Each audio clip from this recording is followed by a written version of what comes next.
We're just at the car show at Matrix EV, and I've bumped into my friend Steve here, and we're just talking about EV conversions, and yeah, just wanted to know a little bit about more about what you think of EV conversions. Bearing in mind you've got a McLaren, so I'm guessing you're a bit of a petrol head. Yeah. What's your thoughts on it?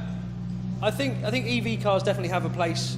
I think probably more within the general family use. What did you say? The only thing with electric as sports cars is I feel that with a sports car you need that power and feel that you get with a combustion engine, and the sound and the smell. It's a lot more involved with that than just purely getting in, pressing a pedal and it whizzing off. What? Did you see the Rimac against the Ferrari recently on CarWow? Yes, yeah. I think electric's definitely going to be quicker, but sometimes straight line speed isn't always the most enjoyment.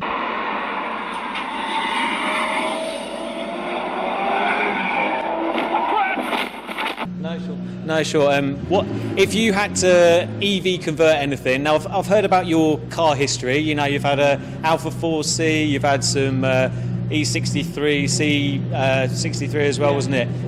What would you convert if you had to convert a car? I would probably do a Lotus and go similar to what Tesla did. Okay. I think lightweight is definitely the way forwards. I think it would just be the most fun if I was going to convert something.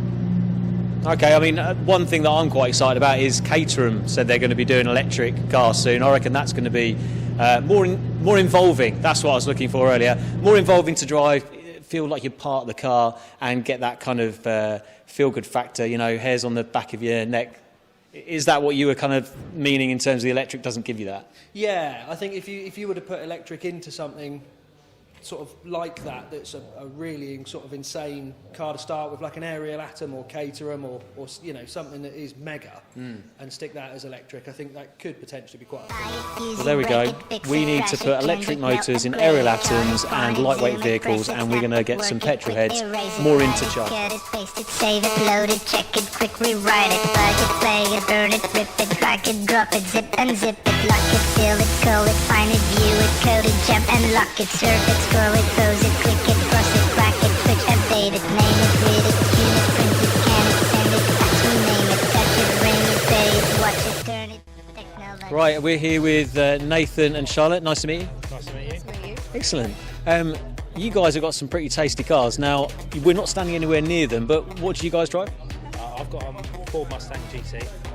And a Lamborghini Huracan Evo. Very nice. So, like I was saying, you know, we're here today to talk about EV conversions and electric cars. Have you seen any EV conversions, Nathan? No, I've not seen any before. No? No, driven electric cars, but not seen any conversions. Okay, what electric cars have you driven? I always pronounce this wrong, the Taken or Tycoon or however you pronounce it. Yeah. Okay. Taken. Yeah, the Taken. And what's your thoughts on people modifying electric cars? Is that something that... Yeah. Believe it or not, even with my car, I'm all for the environment. So I know it sounds ironic, but yeah. Well, I'm exactly the same. I've got a 5-litre V8 TVR, but I've got another TVR which I'm actually doing an EV conversion on.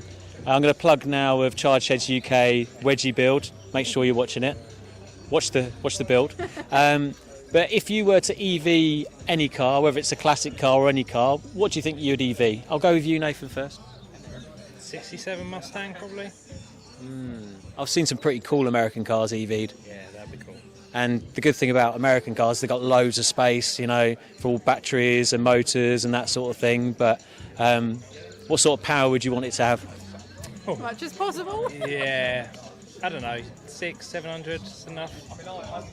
Probably a little bit more after you've driven it a few times, though. Yeah, I suppose it depends if it's still rear-wheel drive or if it's all-wheel drive. Very good point. Very good point. I completely agree. What about yourself? Probably mine.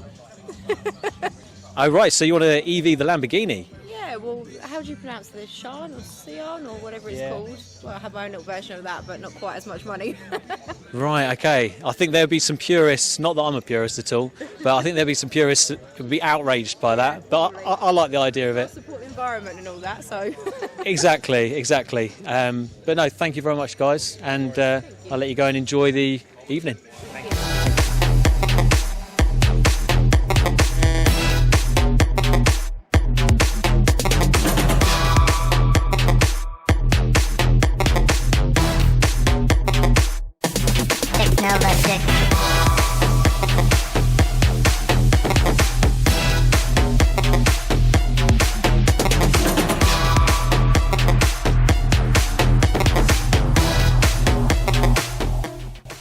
So I'm here with Tristan. Hello, mate.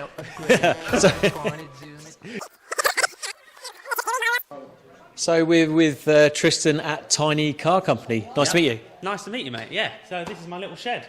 Tiny cars. It is awesome. I mean, you've got an amazing knowledge of small cars, including this Kei car, the Subaru. It is. It's a very unusual little car. Subaru 360. It was the first car Subaru built, and it's a 350cc two-stroke engine. It was built to conform to a new regulation in Japan to get people mobile. So it's sort of Japan's Mini or Japan's Fiat 500. So, you know, my passion sort of spawns around the cars that got people mobile post-war. So they were all small, cheap, affordable, and I think they've aged incredibly well.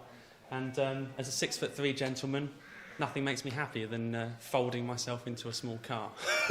Excellent, yeah. I mean, I must admit, I think your shop deserves, not me, but someone like Johnny Smith of the Late Break Show to come down here and really get involved in some of these cars. So, Johnny, if you're watching, you need to come see Tristan. But we're talking about EV conversions and modified EVs. So, spoke to you earlier about that, and you're very much combustion man, but what's your thoughts on EV conversions? So, it's an interesting one, isn't it? I think, you know, there are some cars that it's deserving of and some cars that I think it's not a good idea. So something like this Subaru, it's a very rare, very important little car, and I think to do an EV conversion on that would be a shame. But something like a Fiat 500, there's plenty of them, and parts are plentiful for them, and they're not going anywhere, and it makes them more usable, and it's future-proofing, and I'm completely here for it, and I think it's a really good idea. Minis, things like that, you know, cars that there's a lot of, let's do it. But, you know, there's a Ferrari F40 here today, and if you told me that was electric, I'd be thinking, Yes, the Ferrari F40 is one of my all-time favourite cars, I must admit. And, yeah, I'm not sure even if I would EV such a rare, beautiful beast, but you know, it might happen. I'm open-minded. If they did it and I went in it, I'd definitely change my mind. You know, it's you know, as long as the engine's sat on a shelf, and I think as long as as long as it's transferable back again, then you know, let's go for these things. And if you had to EV any of your small cars that you're into, which one would it be? It would be this one. This is a Fiat 500 Giardiniera, or an estate car version. So the reason I'd EV this is there's loads of space under the floor at the back for the motor, for the batteries. I think you could get so much kit into this car that you could get it to do a 500-mile range, something like that. And it's the perfect base for it. And you never see an estate 500, so why not make one electric? I mean, 500-mile range, I think that would certainly be going some. I think you'd be seeing... You might need a trailer. Yes. I think you'd be seeing batteries in your wing mirror and back window, and all the mirrors, to be fair. But yeah, no, I think it's a great... Optimistic. Yes. The battery technology's coming along, and yeah, you know, I think it is the future, undoubtedly. Well, that or hydrogen power, or potentially synthetic fuels. Who knows where it's going to go? But certainly, people who say let's not electrify classic cars, I think, you know, let's you know, be aware that, you know, you've got to do these things to create the change. And you know, I love old cars. They're my passion. They're my life. So let's future-proof them. Yeah, no, it's a really good point, and I think that's a really nice rounded view.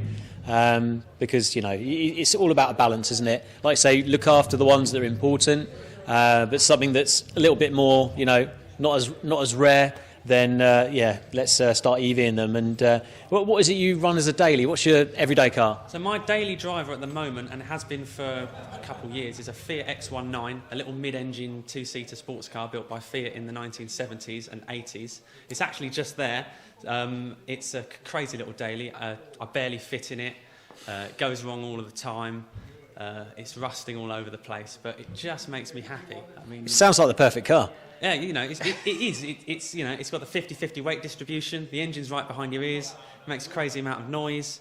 It's a really sweet little gearbox, and they're just an underappreciated, undervalued little classic car. And you know, they're a baby Miura or a baby Lamborghini of some sort, certainly. Yeah, Tristan, your passion is addictive. It really is, and I really love your shop. So yeah, I mean, is there anything?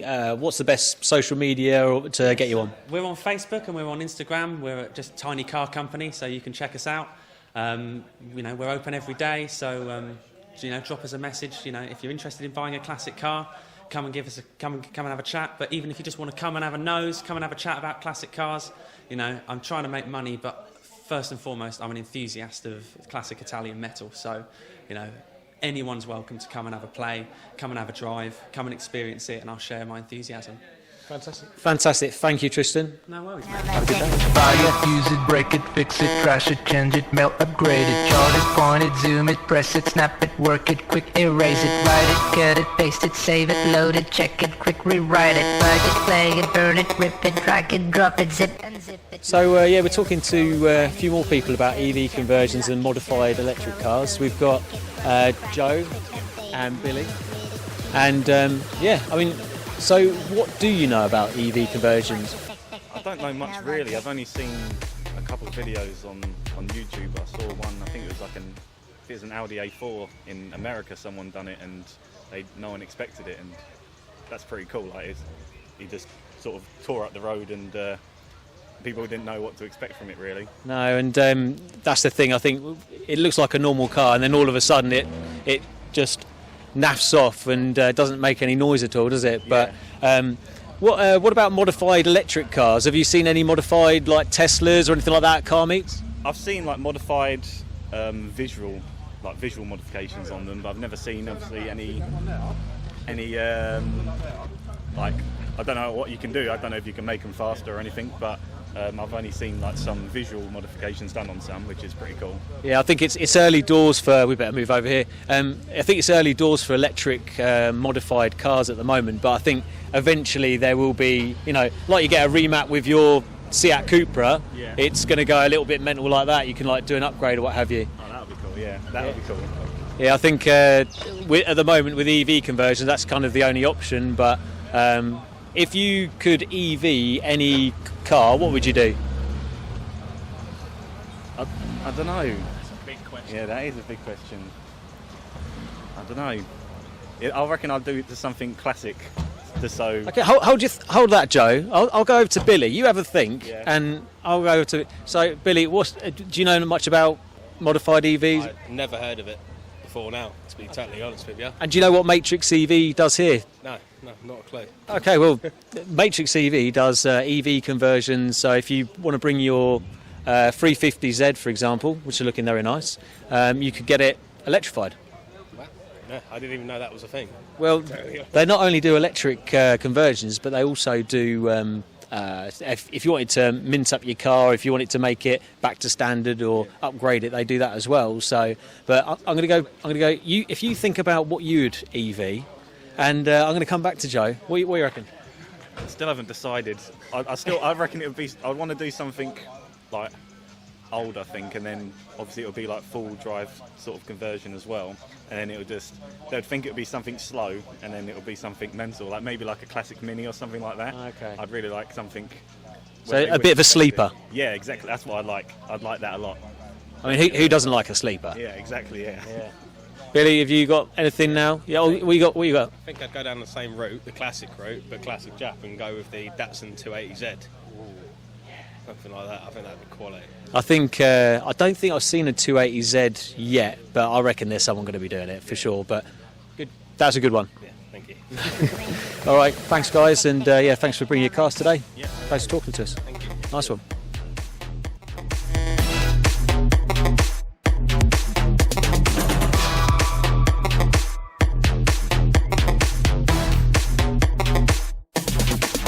I hope you enjoyed the video. Please like and subscribe. Thanks for all the people that took part in the video. The next video is going to be a belter. It's a visit to Zero EV.